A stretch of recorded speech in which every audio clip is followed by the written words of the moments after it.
This video is brought to you by MoviePalette.com. Hey everyone, do you have a favorite movie that you would love to hang on your wall but you can't think of what scene or what poster to get? Well, now you can get the entire movie on one high quality canvas. With MoviePalette.com, you can get every scene from your favorite movie, or more specifically, the dominant color of every scene from your favorite movie in chronological order on a great high quality canvas. It also comes with a silver engraving of the title down at the bottom. Has rubber stoppers on the back to keep it from bouncing. And they have a huge catalog of what to choose from. Whether you're a horror fan, or a fan of sci-fi, Marvel, Japanese anime, Disney animation, drama, or Oscar classics, there's a movie palette for you. And right now, MoviePalette.com is having a sale for 50% off for their Halloween sale. But if you go right now, and if you enter room 15, you'll get 15% off of the movie palette of your choice. That's ROOM15 for 15% off of your movie palette. Again, this is a great value for a great piece of home decor that looks great for any film and for any film buff and anywhere in your home. You will definitely like this product. Mine is of The Shining, and I could not be happier with it. So definitely go to MoviePalette.com and enter ROOM15 for 15% off of your palette.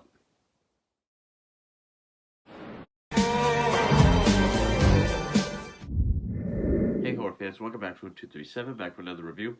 As I continue my month of October run through of Stephen King film adaptations and horror anthologies. And this is not only another Stephen King film, but this is a continuation of one that I did earlier this month. This one might not give me as much flack as I expected from the first review.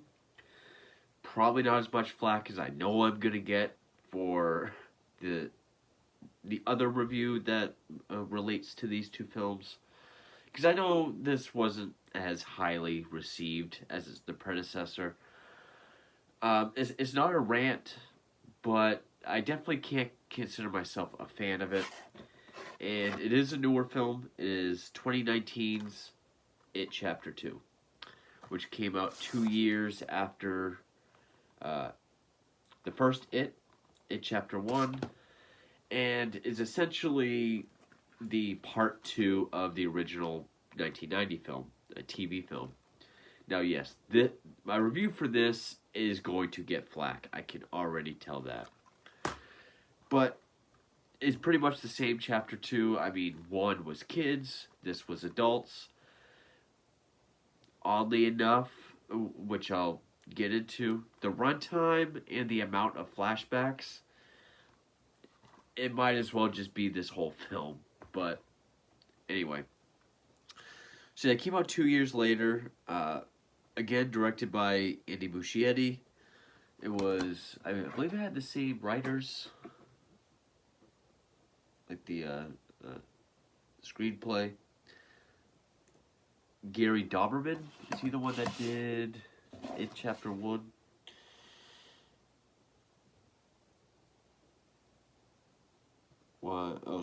Chase Palmer, Cary Fukunaga, and Gary Dauberman. So yeah, he had a hand in Chapter 1. Produced by Barbara Muschietti, and it stars, and I'm just gonna go through. Which, one thing that's interesting is I remember seeing on social media that the child actors in the first film were asked who they would pick to play their adult counterparts. And of the 7, I know two choices actually came to fruition, which was Jessica Chastain as Bev, and James McAvoy as Bill. So they're in the film. Okay, so 3, because I do remember Finn Wolfhard said Bill Hader to play himself. Bill Hader is, I will say right off the bat, probably the best part of this film. He's always been funny, everything I've seen him in, even SNL. He is funny in this, way better than Harry Anderson as Richie in this, who was not funny. He was funny in this, and he was a really good actor. He did all the emotional stuff really well also. Isaiah Mustafa as Mike, Jay Ryan as Ben, which I know Jeremy Ray Taylor suggested Chris Pratt. That actually would have been kind of cool. James Ransone as Eddie. I don't remember who Jack Dylan Grazer said to play him, but James Ransone, he's been in a bunch of things. People might mostly know him as the deputy from the two Sinister films. And Eddie was my favorite character of Chapter 1. I really did like Eddie in this, but for like the first half, his dialogue almost went into like Rob Zombie territory. It's like, dial it back a bit. But one thing I can say about the cast is, and much, much, much infinitely better than the TV movie, is not only did they get really good actors, but they look just like the child actors. Like, I believe that these kids grew into these adults. Andy Bean as Stan, which he really looks like Wyatt Oleff, who played young Stan. And of course, Bill Skarsgård as Pennywise. You had other people like Javier Botet as the leper.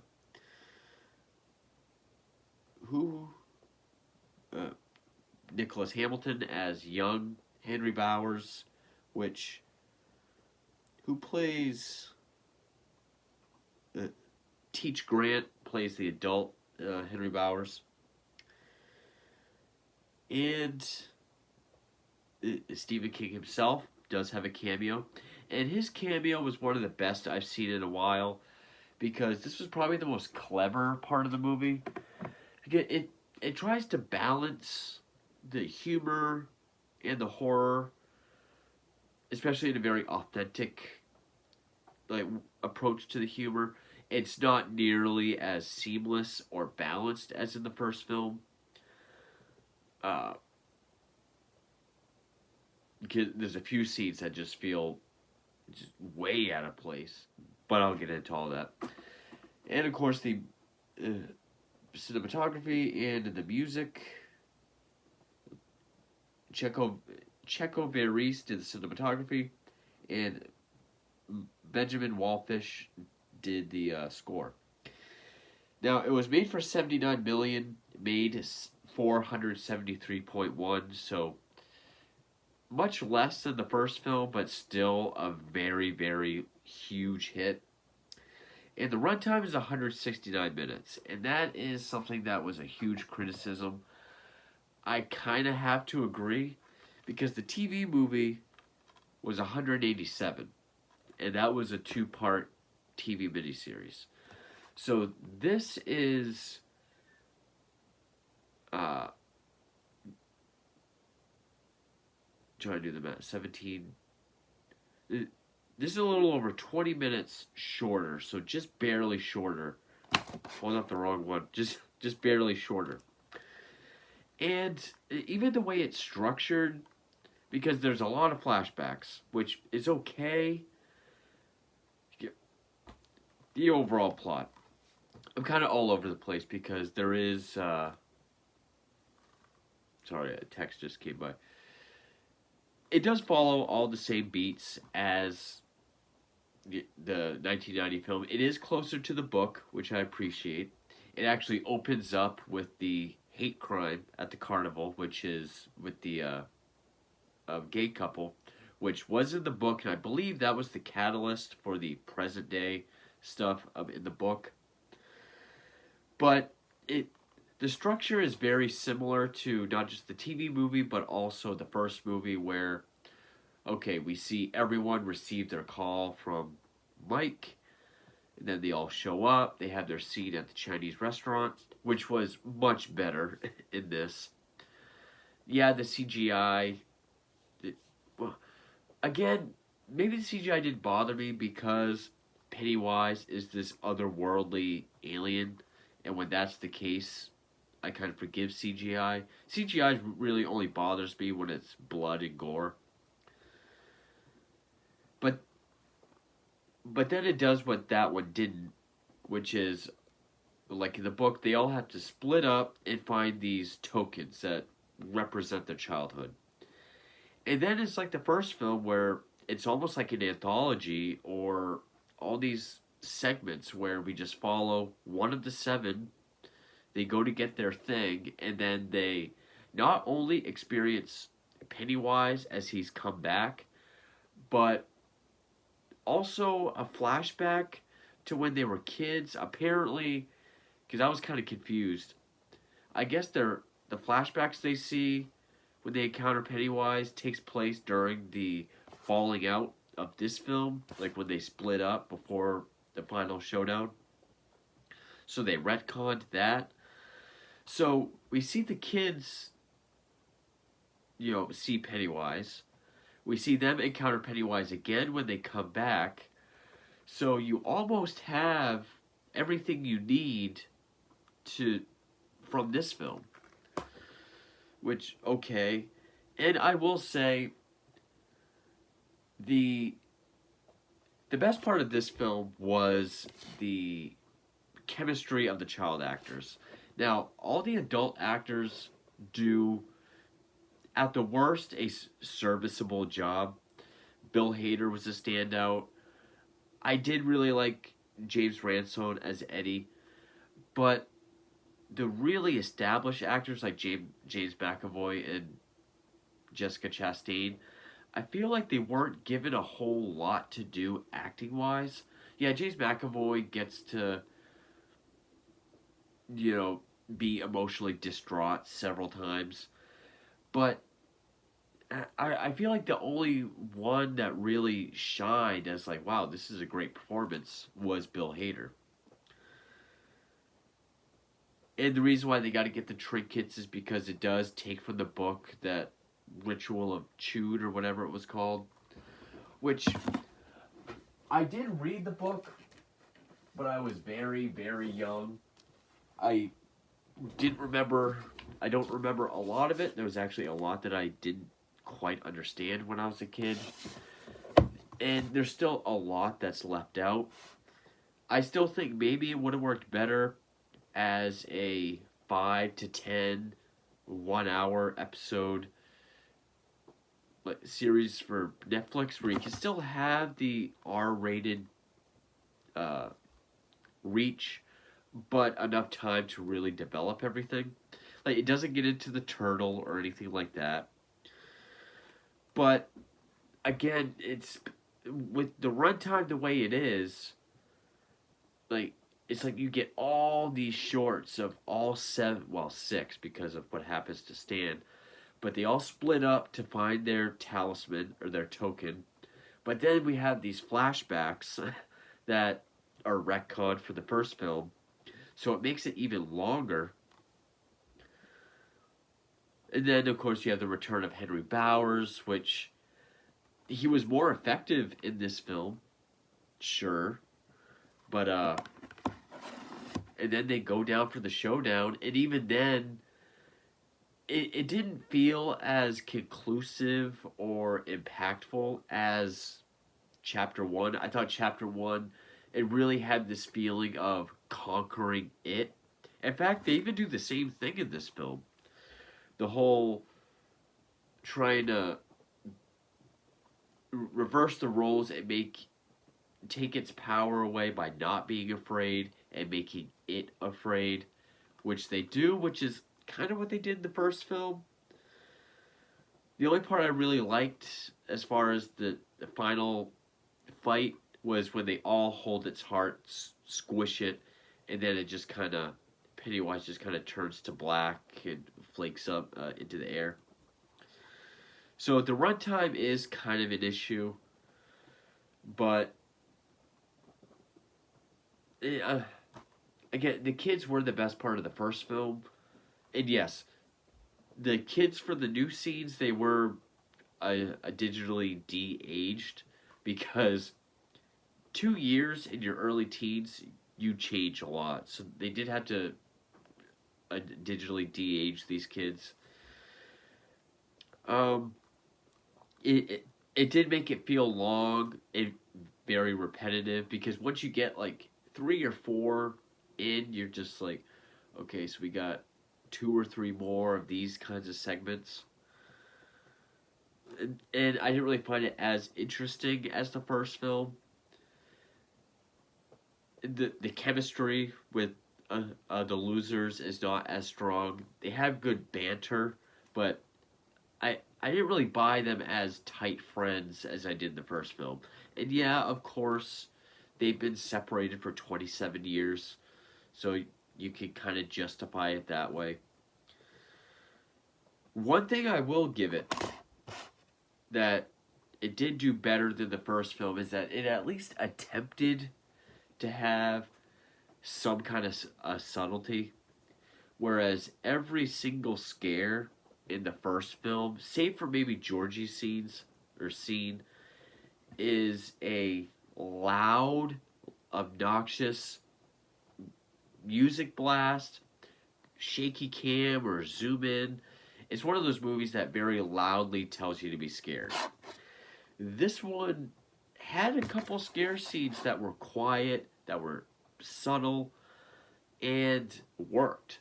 I remember the first teaser, because this is when teasers are now full scenes from a movie, is when Bev goes back home, and there's the Kirsch lady.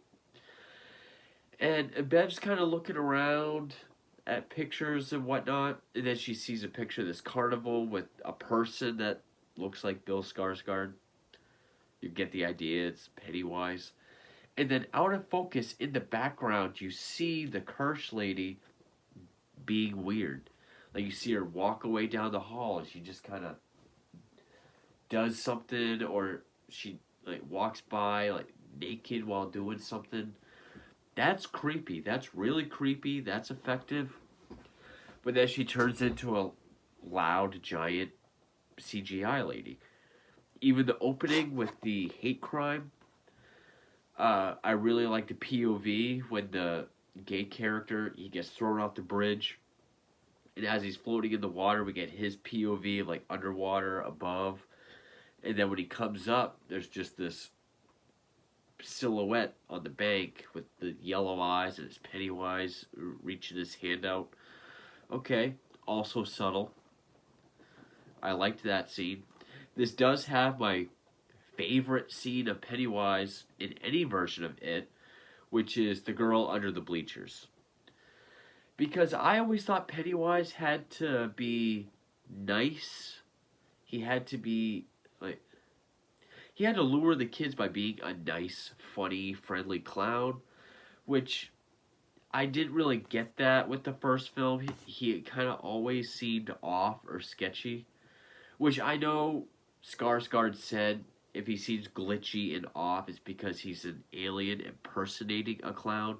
So that's why, like, if the eye goes off or if he's kind of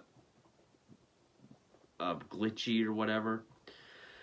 But all that aside, he's still a sketchy clown.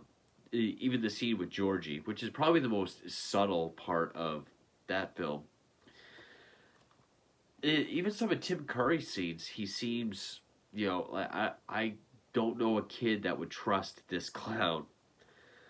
Here, though, the one at the school game, baseball or football, whichever it was, this little girl is lured to him by a firefly. She has a big birthmark on her face. And I like the idea of like using a firefly for her to follow it under the bleachers. You just see him kind of... Then he uses that to light up his face. And that's the only lighting. So you just see this clown face under this...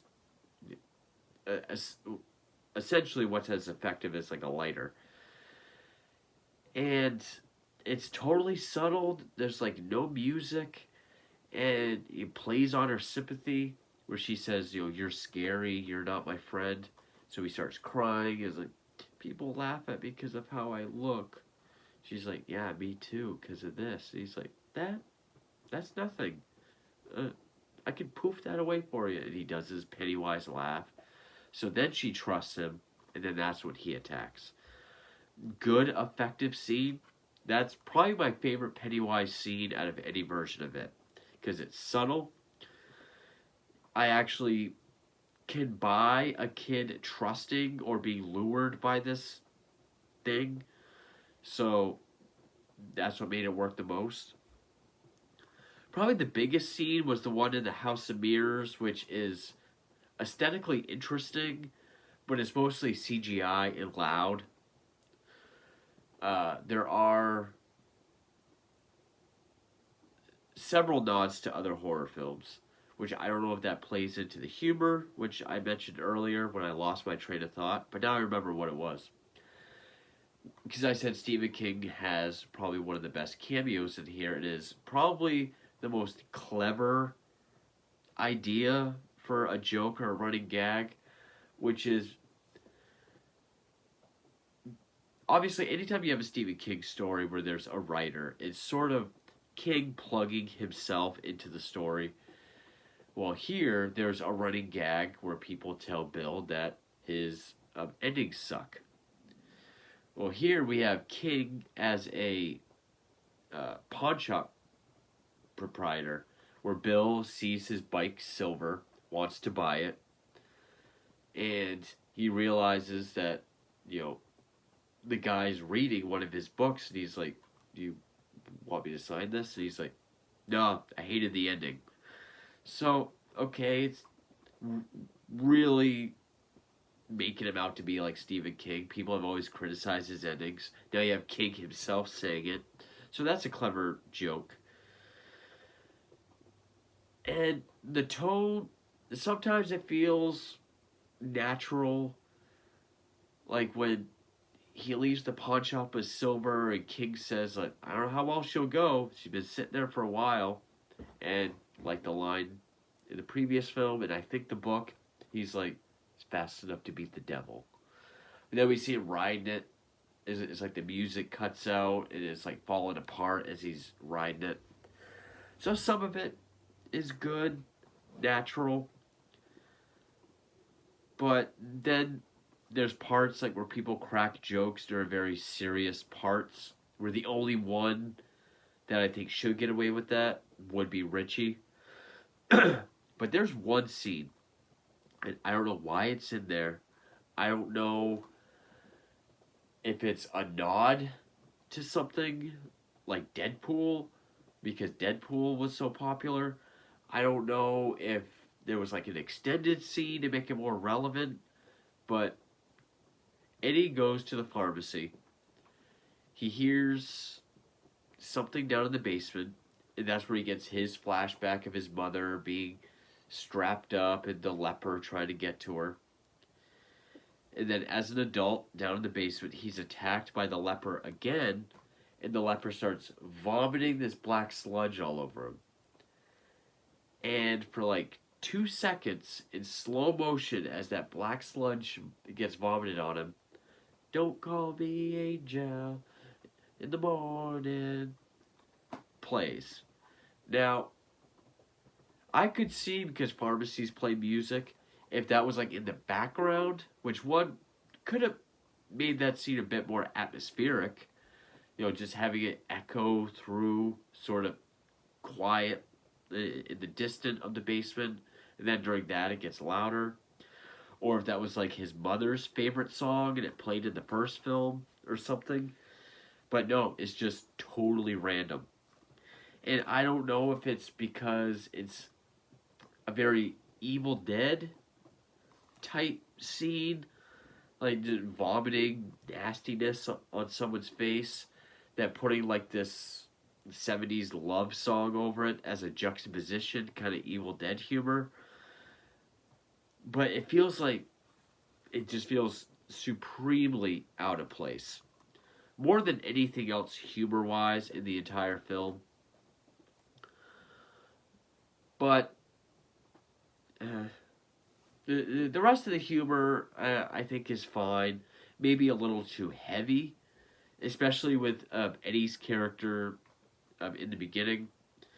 Now, what's closer to the book is that Eddie's mother has passed. He's married to a woman that's just like him. So he's not a virgin like he was in the TV movie. Everything is more like the book, although Bev's ex-husband does not show up for his revenge like in the book. Bill's wife Audra is completely gone. She's not in this at all. Uh, and one thing that I thought was interesting that's not in the book is the whole character revelation of Richie. And Richie possibly being, uh, you know, a closeted homosexual. Maybe he himself is trying to fight it or repress it. Now, some people will call this woke. Now, I don't call it woke because I think it was handled well. It's subtle. It's not his entire character. It's handled tastefully. And, it's only something that comes out as, no pun intended, when Pennywise is trying to exploit it for him and hints that he might have been in love with Eddie. And the way it ends on that note, because of what happens to Eddie, I thought it was tasteful. He doesn't have this big coming out scene. It's not, it doesn't go to like Black Christmas 2019 levels of just eye rolling and, okay, thank you for pushing this. It was subtle enough and tasteful enough that, okay, that works just fine. It fits. It's not overbearing. It's handled well. Okay. Not in the book, but that's fine. And overall, it just seemed like it dragged. I mean, the whole thing about going to get their tokens or their talismans and following each one separately, almost like an anthology. And then when they go back to the house on Neibolt Street, they have to go down into its lair. And once they finally face it, they all get split up again. And then we have to kind of follow them in their different worlds where they get put. Some of it is almost a rehash of the first film. Like with the 3 doors, not scary at all, scary, very scary, with Richie and Eddie. Which, I mean, if they had said, like, dude, you remember last time? He's doing it again. But they almost treat it like it's the first time. They do repeat a lot. But even to the point where when they finally defeat it and they get out and they're all swimming at the quarry again, when they're all just kind of sitting there waiting in the water, and Richie loses his glasses, and it's almost the same exact scene where like they're right there. That push him under. They all go under. Bill comes up. He looks around. He's alone. But I thought that was more poignant because I don't know why they defeated the evil. Now they're friends again, and they're remembering their fun times as kids. Now, the new scenes with the kids, apart from the horror stuff, like when it shows them all in like the underground clubhouse, I thought that was really fun. Really just getting to see these kids be kids and their chemistry together.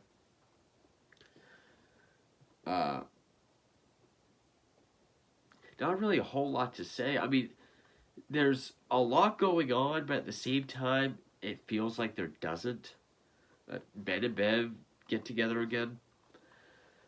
Now, the whole thing with how they defeat Pennywise, I guess that's really the only thing left to talk about. It felt more effective in the first film because, okay, they're all standing in a circle. They're all, giving blows to Pennywise. And every time he gets hit and faces another one of the losers, he turns into their fear. Which then they get to hit, therefore conquering their fear. And then once they've done that, and Pennywise is weak, and I, now you're the one that's afraid. We take all, we take everything back that you took from us. That felt more effective and final in the first film. This, they really just kind of, well, one, I do think the Deadlights was handled much better. And it's kind of creepy the way Bill Hader goes completely, like, complete zombie mode. The death of Eddie is more tragic and tragically handled in this one. But once they finally get the upper hand, they're really just yelling things. Well, first they try to do the ritual that was in the book, which is they take all their talismans, they put it in this thing, they burn it, hold hands, and they chant something about dark into the light or whatever. It didn't work because supposedly, and that's the thing. This movie delves into ideas that really need to be expanded upon. Because apparently, the people that made this thing, like this tribe that believed in this stuff, they were all slaughtered last time they tried this ritual. And Mike thought, well, they didn't truly believe like we do, so that's why I thought it would work. And then when that didn't work, and after they go through their own hells of different things, they're basically just yelling insults like clown, you're a clown, you're a clown, and he shrinks, shrinking until he's a deflated baby. Like even his arms like this big, and like his head is leaning against the cave, and his head's all like deflated and flat. Even when Mike goes to reach in to grab his heart, his like little baby arms are trying to stop him, and he's like crying. And I get what they're trying to do. They're trying to take his power by making him feel fear and shrinking him down so that they're big and scary. It just felt more effective in the first film. It, not gonna lie, it kind of looked funny. It looked really silly and hard to take serious in this film. But I did like how they all held the heart, squeezed it, and then he just turned to black and flaked up into the air. Now, I do think they could have elaborated more on the ritual. I am glad they didn't put the turtle in here because this book was like peak Stephen King cocaine era. So I know there's just a lot of wild shit that is just nonsensical and probably will not translate to film very well.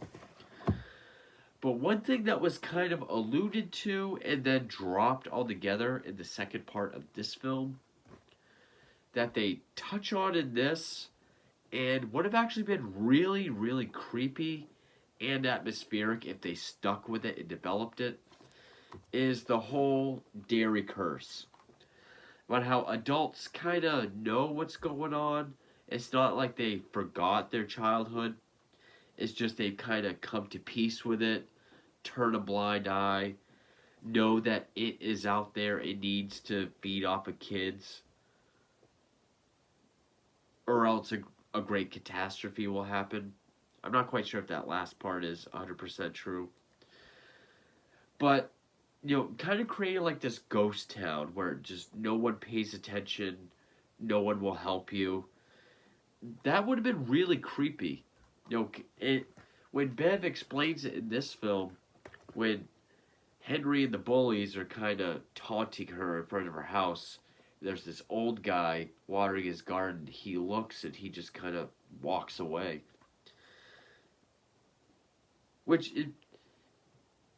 You take the Paul Bunyan scene with Bill Hader, when Pennywise is sitting on the Paul Bunyan statue and then he flies over with the balloons. I know your dirty little secret. Everyone in the background is frozen, and out of focus. Now that idea is creepy, but then I wonder if, like, what if they weren't frozen and they just didn't care? They and not so much that they can't see it and Richie just looks crazy, but like if he's like shaking him like help me, but they just keep walking. If they had developed that Derry is just a dead town that just is complicit in everything, that would have been really scary. Like that would have been really cool, but they didn't really develop it that much. Overall, like the first one, it's very, very well shot. It is a well made movie. It looks really good. It is very well acted. The humor is less, far, far, far, far less cheesy and more effective than this film. Like even when I was a kid and I liked this movie, I was not a fan of part two at all. I just did not find the adult actors or the adult versions of the characters to be very interesting. Their chemistry was not as strong. Here, the actors are much better. Like I said, everyone does, at the very least, a very good job. Hater being, of course, the shining one. Uh, the humor's much better. Looks great. The cinematography, how it's shot. There are a lot of scenes where Bill Skarsgård appears to be CGI, but Skarsgård is also really good as Pennywise. I do prefer this Pennywise over Tim Curry's. Just because I buy him more as like an alien entity. I like his suit more. It's more vaudevillian and timeless. However, I don't think any of Pennywise scenes other than the one with the bleachers, the one during the opening hate crime,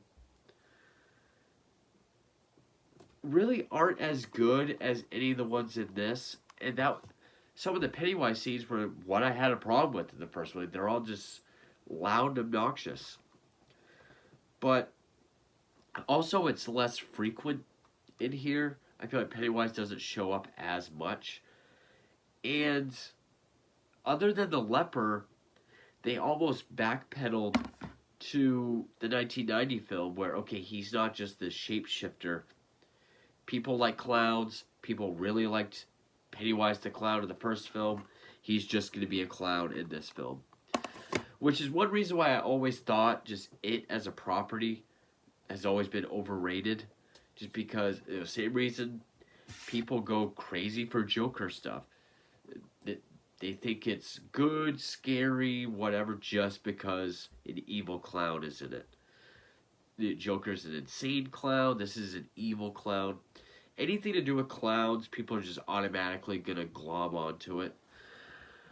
And so I find it kind of gimmicky or almost like a dead giveaway that it's going to be a hit. Of course, this is a gimmicky because it's based on a book, but yeah, the bleacher scene was my favorite Pennywise scene out of all three films. But I think this was a better Pennywise movie. Again, even though every scene was a jump scare scene. Also, there are other references to other horror movies, like during the final fight when they're all in these different rooms going through shit. Bev is in like this bathroom stall that's filling up with blood. It's like someone's banging at the door saying all this shit. Someone yells, "Here's Johnny." They do have the scene with Stan's head, only Stan is, the head is that of the child version, where the head rolls out of the fridge and then it sprouts spider legs. Very similar to, and then before it starts crawling around, Richie says, "You gotta be fucking kidding." Just like John Carpenter's The Thing. Shot similarly, exact same line, right before it starts crawling all over the place. I mean, obvious nod, very, very obvious, but okay. I mean, it's not a bad movie, and I guess I don't dislike it as much as a lot of the uh, detractors that this movie has, mainly because I didn't love this movie as much as other people did. So I think people hated this more than I, because I don't hate it. I do think it's very well made. It looks great. Just I it runtime has never been an issue for me, but I feel the runtime with this film, and granted, it is a much, much, much, much infinitely better Chapter 2 than 1990. But, I do like how it ended, with this, phone call between Mike and Bill. Let's say, like, why is it we're remembering more? Like, maybe because it's actually dead, or because there's more we want to remember. And then we get like voiceovers of all the adults and all the kids, really giving it this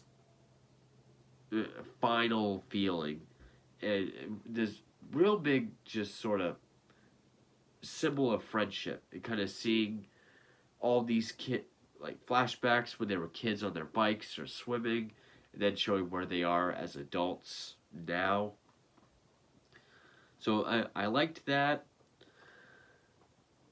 And maybe this is just a product of the world we live in now, but I have seen so many comments and so many whatevers about people saying, almost as if they know what's going to happen, like when they do It Chapter 3, because we live in a world where sequels are almost guaranteed, even though these two films are based on a source material, and these two end at the same time. Yes, I know there's going to be the Welcome to Derry show, which is a prequel, but people are talking about the definite when it happens, or, they should, and here's my idea, which involves the losers, none of which sound good. I mean, people love to speculate or assume that we're going to get a next installment. And it's just, can't you just accept that it's over? I mean, there are people still saying what should happen with the next Zack Snyder Justice League or Batman movie. It ain't happening. And people think it's subjective. It could happen. Could still get a sequel. A sequel is not going to happen. It ended. It's over. The only way they can go is backwards. So you're not going to get the losers. But it really is just sad that people don't, like, as soon as this movie came out, they just started coming up with ideas and assuming that 3 is coming. Chapter 3 is on the horizon. Like, they can't just accept something that's already made, it's over, it ended. They're already waiting for the next one. And I know sequels have just saturated the fuck out of the film industry, and now people just assume things are going to continue, and it really is sad. It's not a good time to be alive. But yeah, in Chapter 2, this is it. It's over. There is Welcome to Derry, the TV show, but the only way they can go is backwards. But yeah, like anything else, I mean, people were doing the same thing with Black Phone. They were saying, hey, well, with Black Phone, he could still, or we should get an origin story, since they did something smart and didn't, tell us everything about the grabber. Now we need a movie that does tell everything, because I'm just a glutton for things I like, and I can't just appreciate something that's good. Anyway, that's it, Chapter 2.